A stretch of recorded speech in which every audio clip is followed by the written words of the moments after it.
अस्सलाम वालेकुम स्टूडेंट्स, उम्मीद करती हूँ आप सब बिल्कुल खैरियत से होंगे। जी स्टूडेंट्स, अगर आप चैनल पर नहीं हो तो प्लीज़ चैनल को सब्सक्राइब कीजिएगा, वीडियो को लाइक कीजिएगा और शेयर भी कीजिएगा। स्टूडेंट्स, आज से जो है वो हम इको 402 के लेसन नंबर 33 को देखेंगे, जिसमें हमारे पास जो है वो market structure and competitive strategy है, जो कि कंटिन्यू है हमारे पास ये टॉपिक। आज में इस लेसन में जो है वो हम देखेंगे social costs of monopoly power. Monopoly power का मैंने कॉन्सेप्ट आपको बहुत अच्छे से क्लियर करवाया हुआ है प्रीवियस लेक्चर्स में। अगर आपने वो वॉच नहीं की तो प्लीज़ उनको पहले वॉच करें, देन जो है वो आप लेसन नंबर 33 को देखना, ठीक है।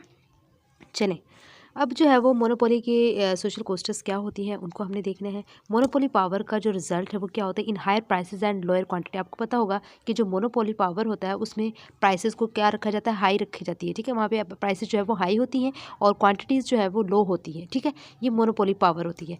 इसके बाद वो कहते हैं however does monopoly power make consumers and producer in the aggregate better or worse of.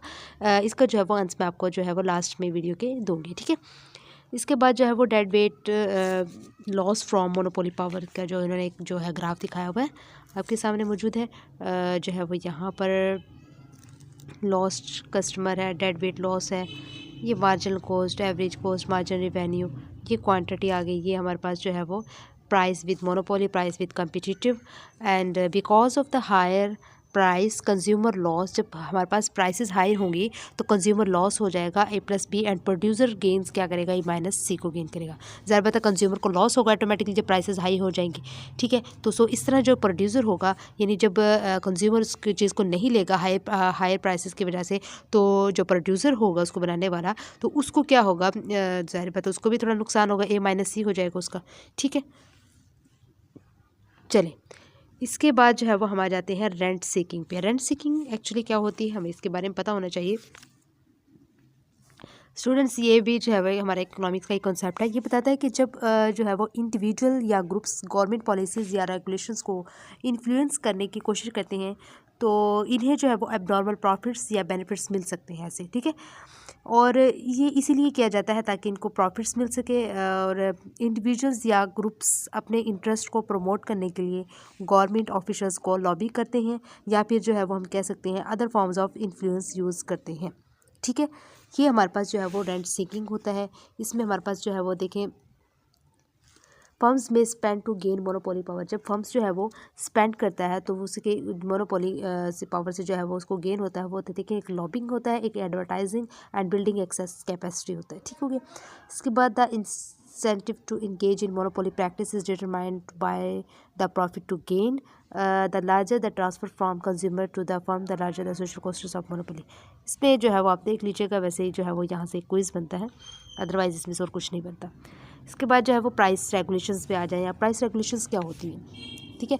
देखिए वो रूल्स या लाज होती हैं प्राइस रेगुलेशंस पे, वो रूल्स या लाज होते हैं जो गवर्नमेंट या रेगुलेटरी बॉडीज़ सेट करते हैं ताकि प्राइसेस को जो है वो कंट्रोल किया जा सके, और जो कंज्यूमर हैं उनको जो है वो अनफेयर प्राइसिंग से प्रोटेक्ट किया जा सके, ठीक है। जैसे कि मैं आपको बताती चलूँ, जैसे कि रेंट को कंट्रोल करना। अब देखिए पाकिस्तान में जो है वो हमारे पास क्या है, ऐसे कौन से लाज रूल्स जो है वो लागू होते हैं जो कि गवर्नमेंट की तरफ से होते हैं, और वो क्यों होते हैं, ताकि जो कंज्यूमर है, ख़रीदने वाला है, उसको जो है वो अनफेयर प्राइसिंग से जो है वो प्रोटेक्ट किया जा सके। अब पाकिस्तान में जो है वो गवर्नमेंट ने जो किया हुआ है, एक शुगर और वीट यानी चीनी और गंदम पर जो है वो प्राइस को सेट किया हुआ है। और इंडिया में जो है वो देखा जाए तो मेडिसिन और हेल्थ केयर पर प्राइस सेट की हुई है।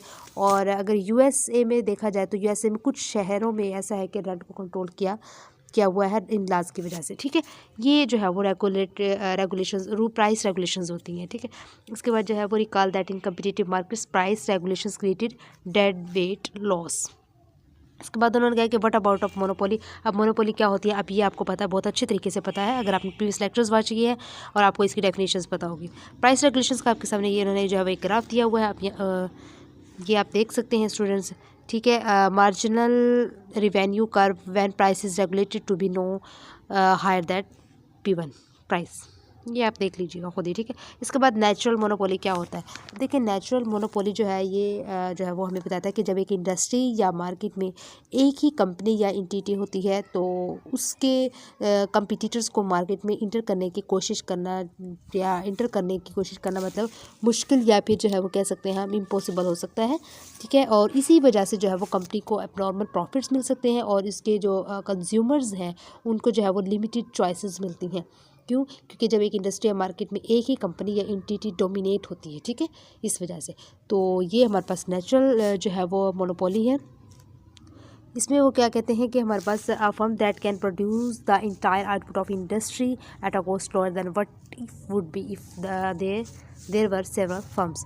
अब यहाँ पे regulating the price of a natural monopoly दिखाया हुआ है।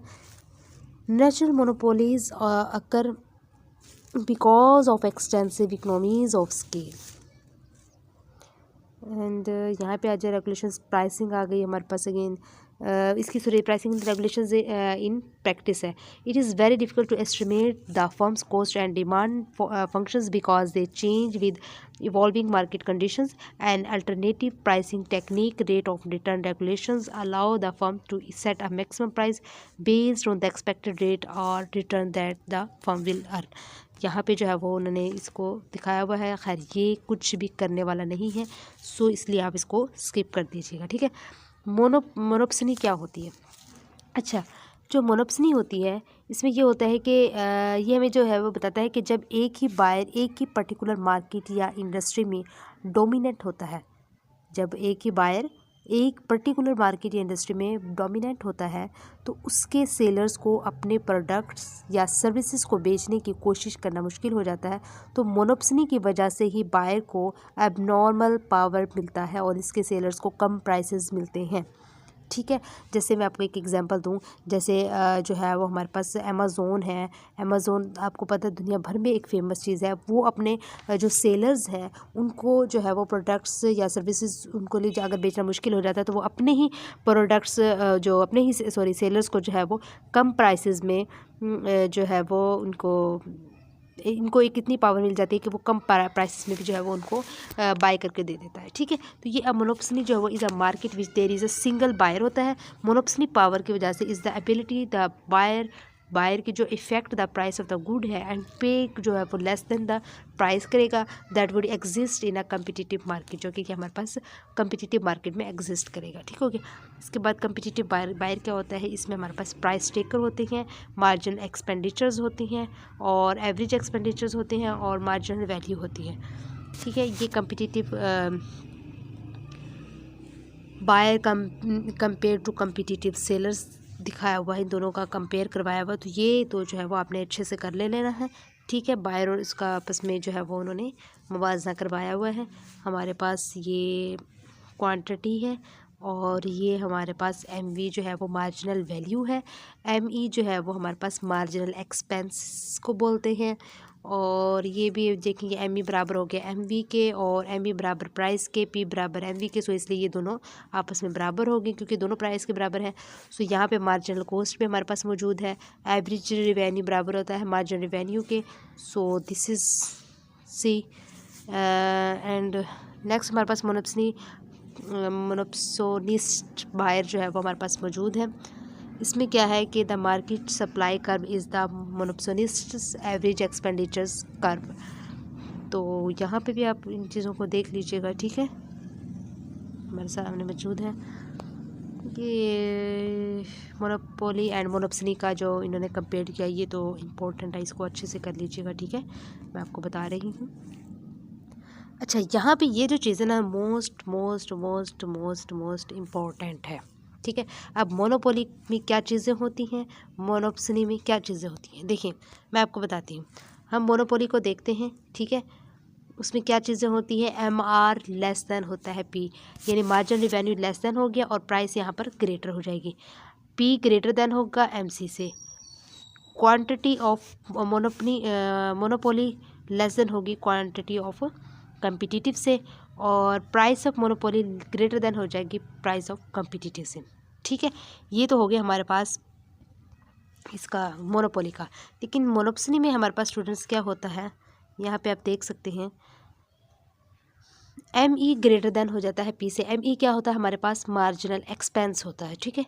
और प्राइस जो है वो लेस देन हो जाएगी एम वी से, तो एम वी क्या होता है हमारे पास, मार्जिनल वैल्यू।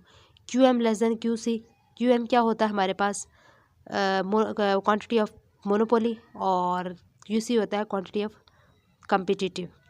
और इसी तरह जो है ये हमारे पास पी एम लेस देन हो जाएगा पी सी से। पी एम क्या होता है, price of monopoly less than price of competitive. तो ये दोनों का difference as a quiz is most important है, एज अ शॉर्ट क्वेश्चन के हवाले से भी मोस्ट इंपॉर्टेंट है। इसको आपने जो है बहुत अच्छे से याद कर लेना है। तो ये जो स्टूडेंट्स आपका था लेसन नंबर 33, आई होप आपको इसकी समझ आ गई होगी। और अगर कहीं से मसला हो तो कमेंट बॉक्स में पूछिएगा। Thank you so much and अल्लाह हाफिज़।